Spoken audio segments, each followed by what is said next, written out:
Today's guest is a Catholic legend. I'm so honored to be able to be with Father Joseph Fessio. Father Fessio is known for many different things. I first got an understanding of Father Fessio from him being the founder and president of Ignatius Press. I use a lot of the Ignatius Press books. I've read a lot of the Ignatius Press books. One of the leading Catholic publishers in the world. As well as he's known to be a student and a friend of Pope Benedict XVI. Father Fessio also has a real heart into the education world. He's done stuff with starting the St. Ignatius Institute at the University of San Francisco. And he had multiple hats, including chancellor and provost at Ave Maria University. But more than anything, Father Fessio is a priest deeply rooted in truth, tradition, and just a tireless desire to help others come to know Christ. So it's a complete privilege to get to talk with him today. Hello, Father Fessio. Thank you so much for taking the time. Sure, Colt. Happy to be here.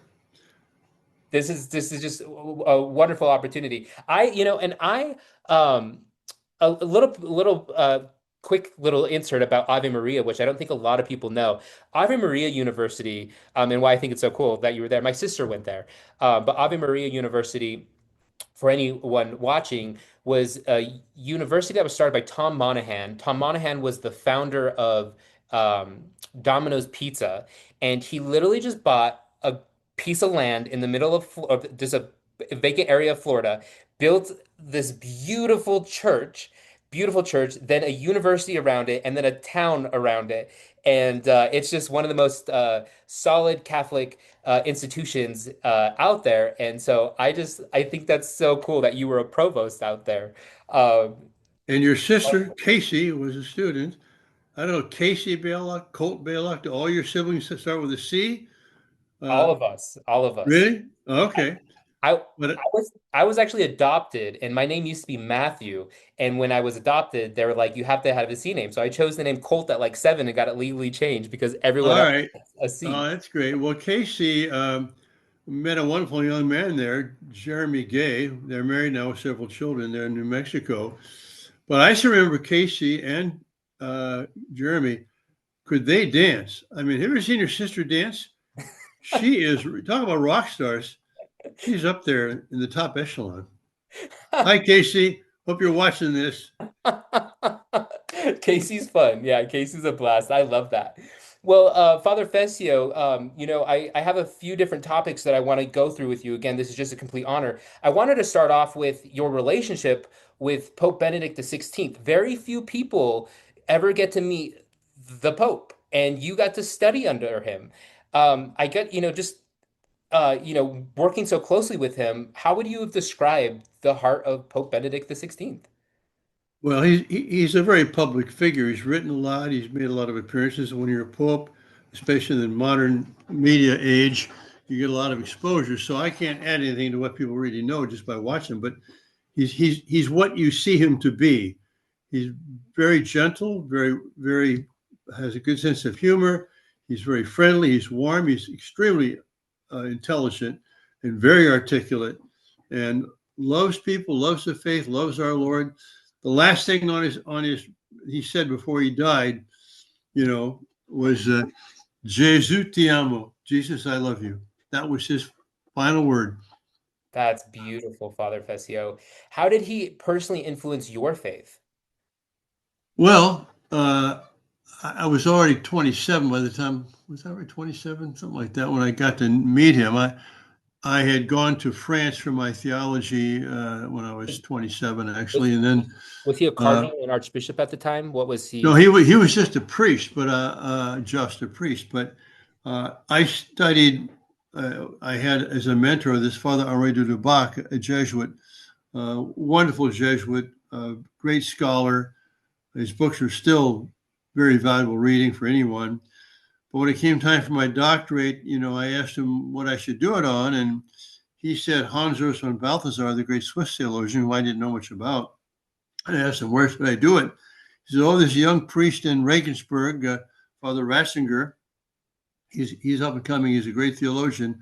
He's my friend. I'll write on your behalf. So it was Balok actually who wrote to Ratzinger and had me accepted as a doctoral student. So I was there for 2 years with him, both seminars, lectures, and doctoral discussions on my thesis. And then after that, he became Archbishop of Munich Freising and then Cardinal, and then went to Rome as the prefect of the Congregation of the Doctrine of the Faith. And in 1987, one of his other students, Christoph Schönborn, who is now the Archbishop of Vienna, and Father Ouellet, who became a Cardinal Prefect of the Congregation for Bishops, the three of us and a fourth Jesuit started a house of formation in Rome for young men called Casa Balthasar. And so I had a chance of meeting with Carlo and then Pope Benedict every year, for a couple of days, and got to know him very well. And of course, he published almost all his books at Ignatius Press. Oh, you did? Oh, yeah. Oh, that's wonderful. That's such a great tie. I love that. That's In wonderful. fact, when he was elected Pope in 2005, uh, we already had several of his books in print. We had 17 of the top 20 books on Amazon bestsellers for 2 weeks after he was elected Pope. So Oh, it was wonderful having him as a friend and mentor, but also as an author. He helped really boost Ignatius Press. that is so amazing, Father. That is incredible. There's a lot of people watching, that aren't necessarily, they might not even be like, Catholic, Christian, or religious at all. Just watching, to get to that Pope, to be elected at Pope, it takes, I mean, it's guided by the Holy Spirit, and it takes a real special person to get there. What is it that you think we could all learn from the Pope's character? Well, each of us has, I believe, a calling. We were here for a purpose. I believe that God created us all uniquely, gave us our name, um, and our missions are very different. I mean, yours is different from mine, and everybody's different from everyone else's. So I think, what you learn from Cardinal Archbishop Benedict is what you learn from anyone who's a good person and a holy person, is to put your will into the hands of God and do God's will, and He'll lead you to success. It may be martyrdom, it may be suffering, but it'll be personal success in whatever you do. And so finding the will of God, that is the most important thing. In fact, I'm a Jesuit. Uh, we were founded by Ignatius of Loyola back in the 1500s. And one of the things he's most known for is what are called the spiritual exercises, which is a 30-day or it could be 8-day or even a weekend retreat, a time to be, reflecting on yourself, respecting God's presence. But the entire spiritual exercises have as just one purpose: to prepare ourselves to seek, to find, and to do whatever God's will is for us.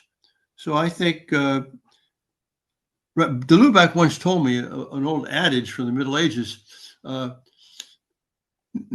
No people are, how do you put this thing? Uh, no people are closer to Christ than the saints, but no people are more like each other than the saints. You get St. Peter, you get St. Paul, you get Teresa of Avila, you get the little flower, Teresa of Lisieux, you get Augustine, you get Jerome, you get John of the Cross. I mean, they're all unique. Mother Teresa. Or here's two, here are three contemporary saints. Maximilian Kolbe, was a priest. I'll make it four. Who died in a concentration camp. You've got Gianna Molla, this wonderful woman who rather than have an operation which would kill her child, accepted that and had the child, and she died of cancer. And you have John Paul II, a great pope, and you got Mother Teresa. Look how different they are. And yet they all are the same in that they sought God's will and did it with heroic virtue. That's so fascinating to think of that. I've never thought of like how different they all are, but they all have the same mission, but they all, Yeah. live such drastically different lives. I think so many people are I mean, it's the innate desire for all of us to figure out what is it that we are supposed to do with our lives? What is the mission that each individual one of us is called to do while we're on this earth for the short period of time? What would you recommend for someone that, is it maybe, uh,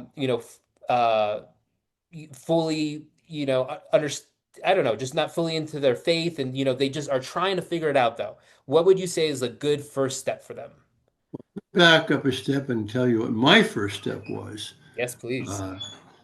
uh, because I went to public grammar school. I went to a Catholic Jesuit high school, Bellarmine, in San Jose, California. And I remember very clearly, I'm 84 now, but this is so 60 years ago, 70 years ago. As a sophomore, I thought to myself, well, uh, I'm a Catholic, but why am I Catholic? Well, my parents are Catholic. But that's not a good answer. Some parents are Protestants, some are Jewish, some are Muslim, some are atheists, some are agnostic. So you can't have your view of life determined only by the fact that you're the son or daughter of a particular couple. So I said, well, I need to figure this out. I mean, it was clear to me, just as a question of reason, that either God exists or he doesn't. No third possibility. It's like being pregnant. You're pregnant or you're not pregnant. There's not you're not almost pregnant or partially pregnant. Uh, so I had to come to the conclusion for myself, well, does God exist or not? In my little sophomore mind, I was asking questions, reading books and things like that. I thought, well, it's very hard to believe that God exists because you don't see him. And people live as if he doesn't exist and seem to be along just fine. Uh, so it's hard to believe. On the other hand, it's harder to believe for me that everything came from nothing. Yeah. There's just things just are the way they are, and so finally uh, designed, and like here's just one little example of thousands and millions of examples. When I exercise, I read these courses, watch these courses, and there's one in microbiology, and there was one little section on cholesterol. Our bodies need cholesterol, and our bodies produce cholesterol in the liver, and there's 27 separate chemical reactions to go from the beginning to the end of producing a cholesterol molecule. Every single reaction has a catalyst, a chemical compound and molecules, whatever, that assists that reaction, without which catalyst either would not take place at all or would go so slow it would never finish in a normal time. So you have to have 27 different reactions with 27 different catalysts, any one of which, if it's gone, will not allow you to produce the result. That can't be natural selection, because a modification, a random change, in our biology would have to have some survival benefit. There's no survival benefit in any one of those things unless they're all together. So, you know, I didn't have that particular thought as a sophomore, but I had this general thought that, wait a minute, we can't have this, which is so amazing. The more you look at it, the closer you look at it, without there being someone behind it. So that was my first decision. It's hard to believe that God exists. It's hard to believe that he doesn't. But if I he doesn't exist, I think you said what you said there. I just want to reiterate that because that's beautiful. It's hard to believe God exists. It's harder to believe God doesn't exist. that's right. That's a beautiful And thing. and the thing is, Colt, if God doesn't exist and you and I are wasting our time, it's a hoax. We should forget religion. Religion is just a fairy tale. Uh, on the other hand, if God does exist, then he's the center. He's the important one. He's the one that brought it all into being with a purpose. And therefore, if God exists, we ought to find out why he created us. Because you think about it, you go, here's another little story. I came across a little book in my mom's library that, to her from this guy. So who's that guy? Well, my mother was engaged to this Navy officer who was on a training mission off San Diego, and he was in the boiler room, it blew up, and he died. I'm thinking, if it hadn't for that boiler room blowing up, the poor guy dying, I wouldn't be here.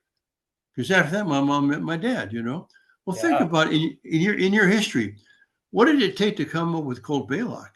Your grandfather could have been in the war. Your great-grandfather, the Civil War, could have died.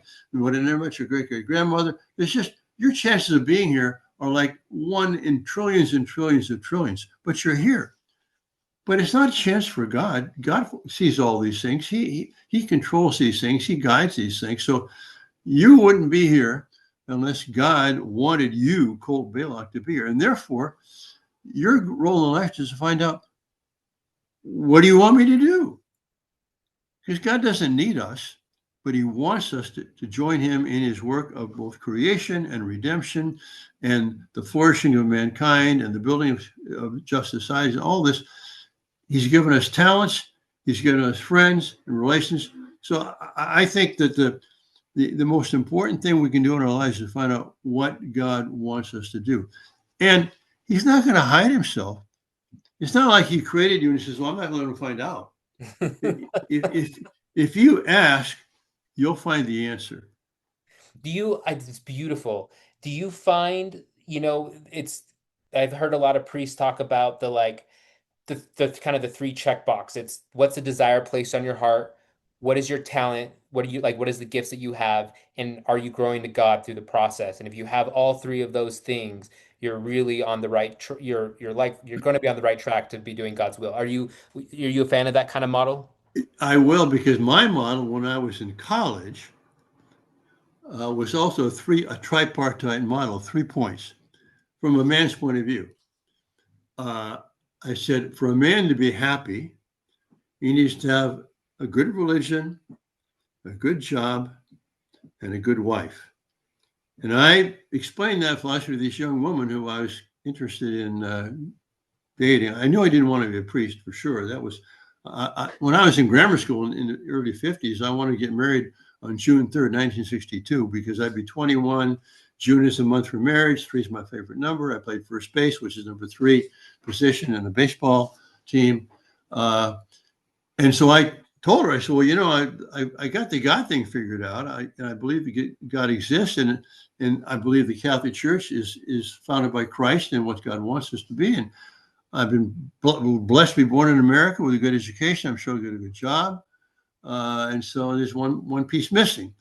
But the problem was what I wanted to do, Colt. I wanted to make myself happy and find my own plan for life and then do God's will, you know. Well, Mm. it turns out this particular young woman had already joined the convent before she met me. And I was trying to talk her out of it unsuccessfully. And so she became a nun and I became a priest. But the thing was, then I realized I had it backwards. You don't try and plan your life and then do God's will. You see God's will first. That's got to be first. So I encourage anybody listening here who's young, don't make the mistake I did and put God's will second. God's will has to come first. I got lucky because he made his will very evident to me by my following my own will and that leading to me his will. But I don't think we can count on him doing that for everybody. Oh, that's beautiful, Father. Thank you for sharing that. Did you still stay in touch with the Nancy, I do. Nancy Hardy, yep, I do, sure. I she spent some still time with her just last summer. no way. That's a beautiful story, like how she became a nun and you became a priest. Wow. Well, Father, there's so many of us can navigate through difficult seasons through our spiritual journey. Is there a moment that you could share with us when you felt like your faith was tested? Uh, And maybe you could say no. no. Maybe you're just like, no. And I mean, I, I can, there's a certain doubt that can come in saying, can this really all be true? Uh, and yet, what happened in the chapel, I said, well, am I really sure that God exists? And I look at the floor, I said, well, the floor exists. I mean, the molecules exist. And how could there not be a God? I mean, I just cannot not believe that there's someone behind all this being, which is so beautiful and so true and so good. Yes, sin, suffering, evil, those are mysterious realities we have, but they're within a even more mysterious reality that things are. Things just are. Why is there something rather than nothing? That's the key philosophical question. So I I I can't say my faith has ever been tested in the That's sense that I've never I've not been able to think that he, there couldn't be a God. I mean, I anyway. I think at times there, are moments where like I might get like a split second where I'm like, is this a, and it's very rare, but it's like, is God real? Is this exist? And I always remember like Christophanic talking about like the chances of the world and like how the planets all orbit and governance and all of that. It's equivalent to like a printing factory exploding and all the pieces of paper coming together and boom, creating a dictionary. And it's like that's the likelihood of it being by chance. And so I think of that. I'm like, yeah, it's harder to believe there's no God than it is to believe there is a God. Yeah. That's one of the coolest lines. I love that. Well, let's talking about maybe like I love the spiritual exercise from Saint Ignatius. He's really big on the consolation and desolation. You being a Jesuit priest and being so familiar with that, what is your go-to step to get back to a consolated state when you're in desolation?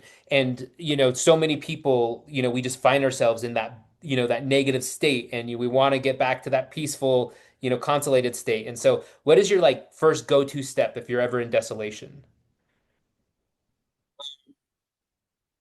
I think I don't have enough spiritual sensitivity to have great desolation or maybe even great consolation. I don't know, but God is cold. I've been blessed every year of my life. I mean, it's just incredible. And the people I'm around who are with me at Ignatius Press, I mean, these are wonderful people, good Catholics. We pray together, divine office, we have mass together. Uh, and I'm in this community of good people. So um, I, I, I have not had much suffering in my life. I'm getting old now, so I get a little tiny suffering, my knees or my joints or whatever, but no real pain. No disappointments. I mean, I've got fired a couple of times for my job, but I didn't mind that. Uh, so I don't know. It's true that Ignatius Press put a lot of emphasis on discernitive spirits, as you called it, when you're making a decision. But uh, I mean, my life has been one that's just filled with consolation. Maybe I'm probably not holy enough to for God to send me desolation. Maybe I'm not. I mean, here's the thing. By the way, a little mini homily for you, Colt, for your friend. Please. We pray in the Our Father, lead us not into temptation. And Pope Francis said, well, God wouldn't lead us into temptation. I want to change that translation. Well, the problem is the Greek is clear. It's eis tein perasmon, into temptation. But I got this insight just about a year ago. There's a wonderful website called BibleHub.com.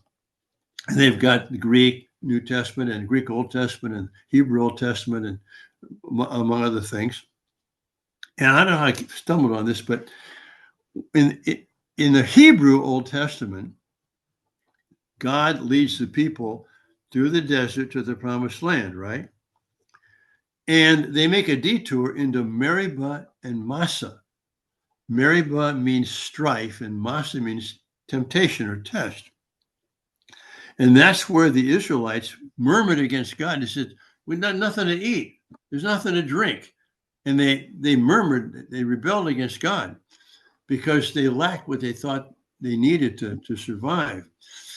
Uh, and God punished them for that. But he gave them manna, he gave them the quail, and Moses struck the rock and water came out. Well, it turns out, I was kind of curious how the Greek Old Testament would translate Meribah and Massa, where they just put the transliterations there. They did it. The word Massa in the Greek Old Testament is translated perasmon, which means temptation. The same Greek is in the Our Father.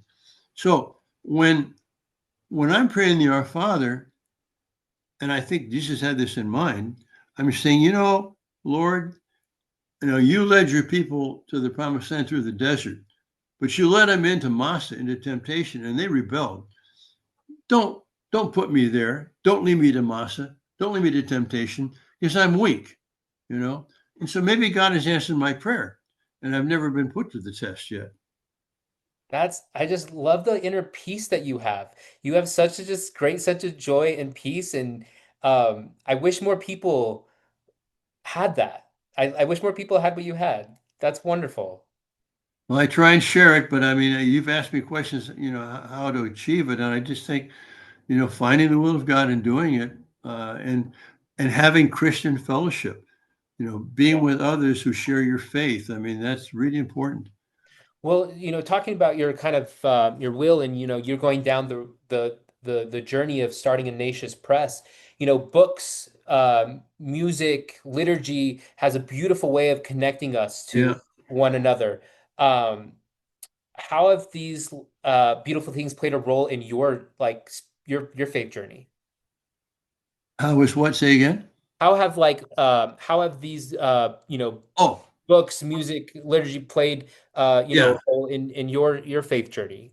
Well, I mean, I've always liked to read, and I think reading is an important thing, especially in this digital age. Don't give up reading books. Don't just listen and watch Colt all the time. You know, buy buy some books at Ignatius Press. But in my I was an engineering student. I loved engineering, building things, and so on. But uh, when I went to Europe for my theology, Father Lubach introduced me to the fathers of the church, which is a whole illumination for me. And then when I was in Germany doing my doctoral work, I was with this young group of Christian soldiers, not all Catholic, and we read C.S. Lewis together, in Chesterton. And these are great authors. And great authors lead you into more great authors, and it just broadens your view of things. You learn so much more uh, by reading. So That's a cool line I want to emphasize. Great authors, say it again. Great authors lead you to more lead, great lead, authors. leads you to great authors, Oh, that's such a other cool great line. other great authors, uh, and so you enter in the conversation of the people who have really been given the grace and the talent to think and to write and be creative and so on. And so it's been tremendously nourishing. I forget, Cole. I forget everything I read pretty quickly, but it's like when I eat food, it goes into me and becomes part of me, but I don't. It disappears. It's gone. I don't know where it went. Uh, it's likewise with books. You read these books, they form you. You may not remember everything you read. In fact, you won't for sure. Uh, but as you read these things, they give you more experience, vicarious experience, and you can judge them according to your own experience, and you kind of assimilate. Uh, what it helps form you, and that makes you who you are That's by what you've read. I'm so excited you said that. I was just talking earlier this week with a buddy, and he was, we challenge each other to, grow spiritually, physically, mentally, emotionally every day. And he's really been struggling with the reading, the mental. And he's like, I just don't feel like I'm like comprehending it as much as I am, and like, I'm distracted, and I love what you said that like even if you don't rem and he's like and he said like I don't really remember everything, and that's okay because you become with like what you're reading, and it's okay if you don't remember every line that is stated there. And I think that's so great to hear you say. So, and I know another friend expressed the same thing last week. He's like, I just it's a lot right now, and I just love that. Yeah, and I think again, I said earlier about doing God's will and having fellowship and friends. I think reading things, having a reading group or discussing things. I Yeah. mean, otherwise, you want to talk about weather and sports all the time. I mean, that's important to talk about that too. But there's so much more that enriching things that we can talk about that nourish us and nourish our friends. I just I love that. That's beautiful. When it comes to beauty, do you think a song or a liturgy, a piece of art can help bring people back to truth? Well, Dostoevsky thought so. Beauty will save the world. Famous saying by Theodor Dostoevsky. And we are made to rejoice in the good, the true, and the beautiful. And Father von Balthasar, who I studied his writings and did my thesis on him, his major work begins with the theological aesthetics, where he says we must recognize that God manifests himself in beauty, Yeah. and, and Christ is the manifestation of the beauty of God. God's glory, incarnate.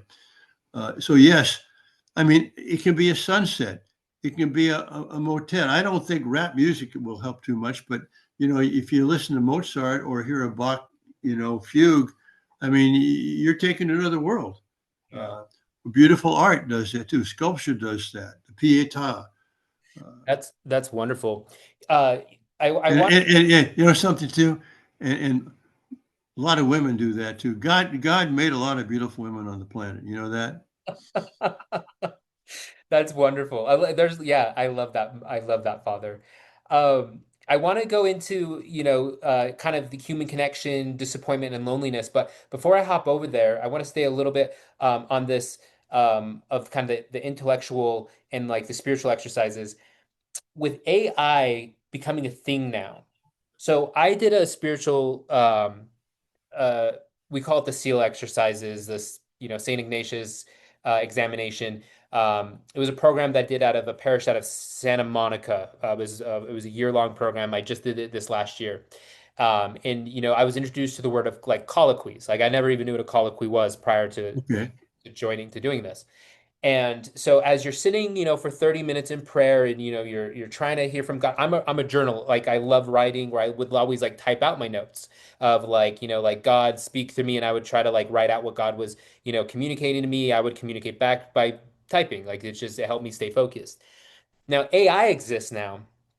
And I'm curious what your thoughts are on doing colloquies or doing some of those exercises using the AI tool. Because you can now, like what I could now do is I can now put into the AI tool saying, I am Catholic. I want a St. Ignatius, um, I want to do my St. Ignatius seal exercise. Please respond as the Father would in this situation. And then I can write out, here are all my frustrations, here are all my joys. And then it will respond back as the Father saying, my beloved son, do not give up hope.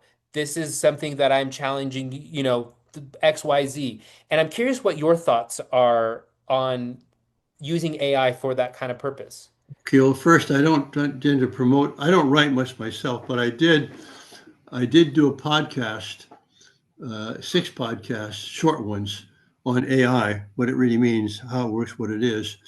And I accidentally created a Substack. I was trying to subscribe to someone else, and I ended up registering myself for a Substack. So I thought I better put something there. So if you look up Substack Fessio, I have 6 entries on AI, artificial intelligence, on what it actually is. And it's ultimately it is high and low voltages in transistors, in a bunch of computers. But nothing is an AI which didn't come from human beings. And so when you're using AI as you've described it, you can, it will, because it's got all the information on the internet, almost everything there, it can, by statistical analysis and pattern recognition, it can put together something which is what was said by others, and therefore it can be helpful, I think. But it also hallucinates. That's a technical term, hallucination with AI, and so you can't be sure of what it does. However, uh, I I think that better than using a keyboard and a screen and artificial intelligence is to pick up the Holy Bible and read it, and read it regularly, and then go to the Psalms, which is a special Old Testament book.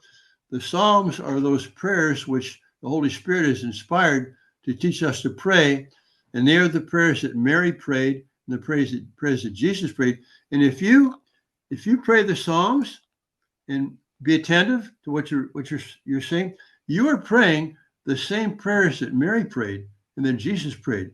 I don't need AI to give me that. I got NI. It's called natural intelligence. That's beautiful. Well, I appreciate you responding to that because I was, semi questioning him like, is this good that I'm doing this or is it, and so I appreciate getting that insight. Well, also, if you do that, as long as it has sources, you can go to the Bible itself because that's God speaking to us, right? But there are many spirits. You got to test the spirit, and I don't trust AI to be the proper interpreter or even custodian of God's word. It has it all there, but it can be mixed up with other things, you know. Yeah. You No. may you may get a tarot card out of there or something like that, or some kind of a demonic curse. I don't know. Well, with all of the, tech that we now have in social media and, all the ways that we should be more connected, I feel like so many of us are even more so isolated. Have you Oh noticed, yeah, have you noticed yeah. this loneliness as well? And Of course, of course.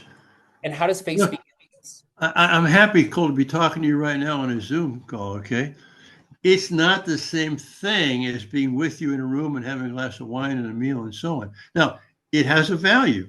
Otherwise, I wouldn't waste my time doing it. You shouldn't either. But what I think is going to happen now, it's already happening, is that because of AI, you can't trust what you see anymore on a screen. I mean, how are people can they be sure that it's actually you talking and me talking and not some AI generated thing? It's very hard to tell and getting harder and harder. I believe the positive side of that, two positive sides. One is it's going to reevaluate personal communication. So you spend more time with real people. And two, it's going to lead to a economy of reputation, as a blogger I follow has put it, because people will trust you. They'll go to your blog, they'll go to your podcast because they know this is Colt Balok. I can trust him. Uh, Others are going to be less trustworthy. I mean, just last week, there was some AI thing. They were impersonating Mario, Secretary of State Rubio, Marco Rubio, uh, and making calls to other secretaries of state around the world. Oh my, Well, yeah. Well, how do you stop that? Well, you have to stop it by learning how to discern for yourself who's real and who's not. it's crazy. Yeah, the AI kind of is a freaky. I personally, it's just I don't like technology. I don't like the development, but it's just something that's there. And we're all called to live. You and I are both called to live during this time period. I always say that. Like I always think it's like out of the entire like history of the world, isn't it pretty remarkable that you and I get to experience life at the same time that we are here on the planet at the Yeah, exact same time? It's pretty cool to think of that with other people. yeah, yeah. Um, we're all, it's just, I don't know, it's a fascinating thing.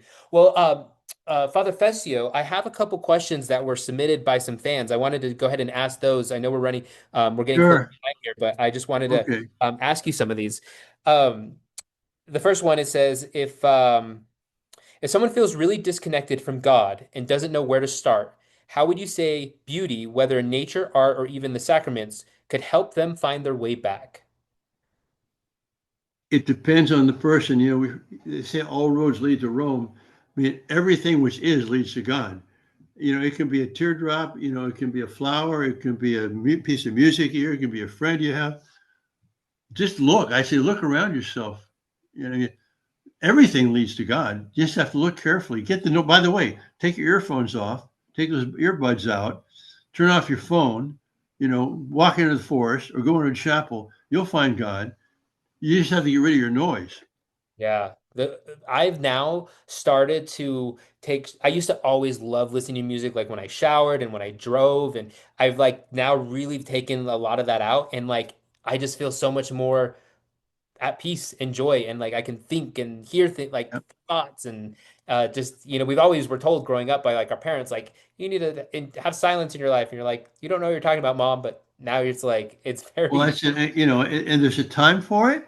And there's also a time for conversation, a time for music, a time for culture, a time for entertainment. That's fine. What I tell college students two things. I used to when I taught them. Number one, nothing good happens after midnight. So go to bed. Number two, spend as much time as you want on entertainment, television, social media, as long as you spend an equal amount of time in prayer. That's your norm, you know. That's a good way to look at it. I lead workouts in the morning, and I was just telling the group this morning, um, nothing good happens after 10 p.m. for me. I'm like, I'll start Okay. emotionally eating. I like, it's like I need to just be happy of going to bed. On weekends, it's really hard. I feel like I need to stay up late on Fridays and Saturdays. And it's, nothing good happens after 10 for me. So I like that. All right. I love that. All right, next question. What's the most important lesson you've learned as a priest? One that you hope to pass on to the next generation of Catholics? I don't know. I don't know. Well, here's the something I started saying at the end of Mass a few years back. Panto te caedite, adileptos eucharista, in panti eucharisteta, kai eucharistoi genista. That's from the first part is from Second Thessalonians, I think, chapter 5, around 16. It says, Panto te caedite, always rejoice, you know. By the way, when we say Hail Mary, actually in Greek, it's Kyra Maria. It's rejoice, Mary. But anyway, always rejoice. Pan tote. Pan means every, tota means when. Every when, rejoice. Adialeptos, that is without ceasing. Pro, I'm thinking, I don't get my Greek right here, but Way to go. Going for it. prosercus, which means pray always. And then in Panti, in all things, Eucharisteta. Eucharist means thanksgiving. Be thankful for all things. And then in Colossians 3:15, Paul has one of the shortest verses in the whole New Testament, three words, kai eucharistoi genesta, and Eucharistic or thankful become thankful. So that's my one lesson. Become thankful. My spiritual father just told me that on Monday of, just gratitude being so essential in this life. And I I think so many of us, I think all of us need to grow in the Yeah, gratitude that we have. So that's yeah. wonderful. Father Fessio, my last question that I have for you, and then we'll call it here. Um, I what, just to know you at that real personal level here, what is your Mount Everest right now? What is the mountain that you are trying to climb? The mountain I'm trying to climb. You know, uh, I am a very lazy person. I used to hike a lot. I've got bad knees now. I can't hike anymore. But and I haven't climbed Everest. I've climbed Mont Blanc, uh, and that was pretty hard. Uh, you know, I'm enjoying getting old, Colt, and I get old and I'm in a routine. I love my routine. I live here in the Ignatius Press office. I'm 30 feet away from the chapel. I get up, clean, shave, go to the chapel and pray, have mass. My office is one floor above that. Go down and have lunch with my coworkers here in the dining room. And then on the weekends, in fact, I'm going to go right after this show, and we're going to go to our retreat house up in Northern California, a little town called Guerneville. I have a little vineyard there. I grow grapes. I make wine. Oh my Uh, gosh, you make your own wine? yeah, and I use that wine for mass. And then I also have a little wheat field. I grow wheat and make hosts for the wine. So, You make your own wine and you make your oh own yeah, in the bread. Chardonnay. Oh, I'm gonna have to Uh, come to San Francisco just so I sure, could can we come up and visit? It'd be just to great. experience your homemade like Bring that. your sister. It's pretty good, actually. Pretty good wine. Uh, so I don't, I'll leave you with one thing, Colt. If we really, truly, fully believed, the faith we proclaim, that what we are destined for is something eye has not seen and ear has not heard, that entered the mind of man, we would not be clinging to this life. We'd be eager to say, Lord, call me, please. I'm sure when we're in heaven, we'll look back, why was I waiting there so long? The only reason can be, as Paul said, to do God's will, to serve God here. But uh, I, I'm looking forward to the end, which is the beginning. That's wonderful. I joke all the time that that's so beautiful, Father Fessio. I joke sometimes, when I'm like having tough days, I'm like, I'm ready. Like if a bus hits me today, like Lord, please make it today. Like I'm ready. So I Yeah. uh, I appreciate that, Father Fessio. Thank you so much, Father Fessio, for taking the time. You're doing remarkable things. You're just an incredible person. Thank you for just being such inspiration to so many. Have a ton of fun at your retreat. I'm super excited to try your wine one of these days. All Uh, right. Come on up. We'll be in touch, and if there's anything I can do for you, don't hesitate to reach out. All right. All right, and keep up the good work, Colt. God bless you and all the people who listen to you and Thank you. watch you. Thank you so much, Father Fessio. Take care.